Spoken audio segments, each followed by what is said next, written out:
बच्चों, let's read the question and the question says some cells are placed in a solution of glucose to measure the rate of diffusion. As the concentration of glucose solution is increased, the diffusion rate increases simultaneously. However, when the concentration of glucose solution reaches about 10 molar, the diffusion rates no longer increase. The statement that best defines the mechanism of glucose transport in the cell is option A, transport of hydrophilic substance along the concentration gradient through a fixed membrane transport protein without the involvement of energy expenditure. Option B की बात करते हैं, transport of hydrophilic substance along and against the concentration gradient via carrier proteins. Option C, active transport via transporter protein. Option D, facilitated diffusion without carrier proteins. तो हमारी situation जो है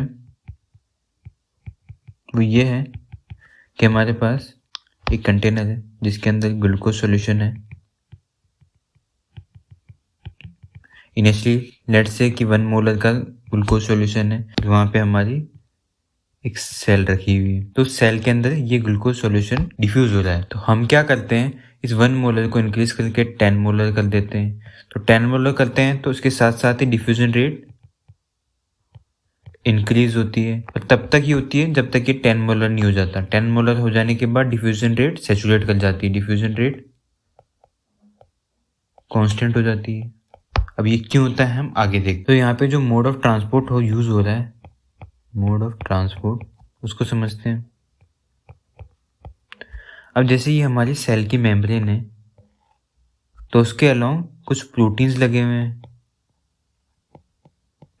इन protein का नाम क्या है, कैरियर प्रोटीन। हमारी जो मेम्ब्रेन होती है वो लिपिड की होती है, और ये लिपिड एक हाइड्रोफोबिक मटेरियल होता है। तो कोई भी हमारे पास जो मॉलिक्यूल है वो हाइड्रोफिलिक है, लाइक ग्लूकोज। तो उसको ट्रांसपोर्ट करवाने के लिए क्या जरूरत पड़ेगी हमारे पास, कैरियर प्रोटीन की। तो कैरियर प्रोटीन इस मॉलिक्यूल को मेम्ब्रेन के अक्रॉस ट्रांसपोर्ट करवा देंगे। अब इसके अंदर चीज आती है एक ट्रांसपोर्ट सैचुरेशन। इसमें क्या होता है, हमारी जो मेम्ब्रेन होती है उसके अक्रॉस कुछ फिक्स्ड कैरियर प्रोटीन्स ही प्रेजेंट होते हैं। लेट्स से कि हमारे पास 5 कैरियर प्रोटीन्स ही हैं, तो ये एट अ टाइम सिर्फ 5 मॉलिक्यूल्स को ही अक्रॉस द मेम्ब्रेन ट्रांसपोर्ट करवा सकते हैं। हमने देखा था कि हमने 1 मोलर से 10 मोलर तक कंसंट्रेशन इंक्रीज कर दी थी। तो मतलब अब हमारे पास अगर पहले 1 मोल था तो हमारे पास 10 मॉलिक्यूल्स हो गए। तो मतलब अब हमारे पास सिर्फ 5 कैरियर प्रोटीन ही है और 10 मॉलिक्यूल है। तो क्या होगा, एट अ टाइम सिर्फ 5 मॉलिक्यूल ही। तो ये जो कंडीशन अराइज होती है इसको हम कहते हैं ट्रांसपोर्ट सैचुरेशन।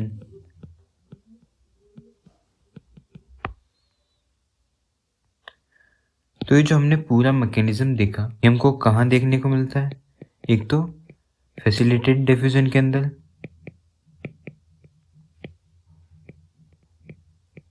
और एक्टिव ट्रांसपोर्ट के अंदर।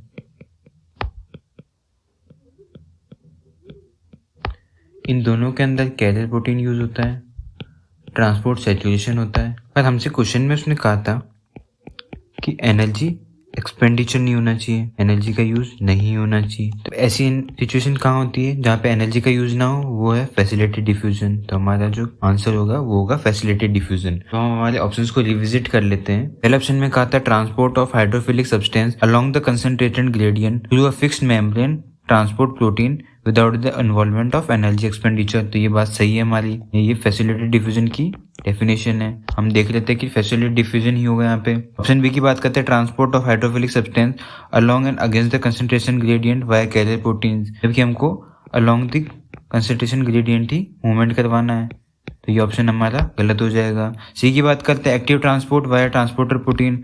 अब इसमें हमसे मेंशन किया है एक्टिव ट्रांसपोर्ट का, जबकि एक्टिव ट्रांसपोर्ट यहाँ पे नहीं हो रहा है। ऑप्शन डी की बात करते हैं facilitated diffusion without the carrier protein. Facilitated diffusion तो होगा, पक्की बात है, पर यहाँ पे इसने कहा विदाउट कैरियर प्रोटीन। अब विदाउट कैरियर प्रोटीन तो सिंपल डिफ्यूजन ही हो जाएगा। ये कैरियर प्रोटीन प्रेजेंट है तभी फैसिलिटेटेड डिफ्यूजन है, तो मतलब ये ऑप्शन भी हमारा रॉन्ग हो जाएगा। तो हमारा ऑप्शन क्या सही है, option A is the correct answer to the question. Hope understood it well, all the best.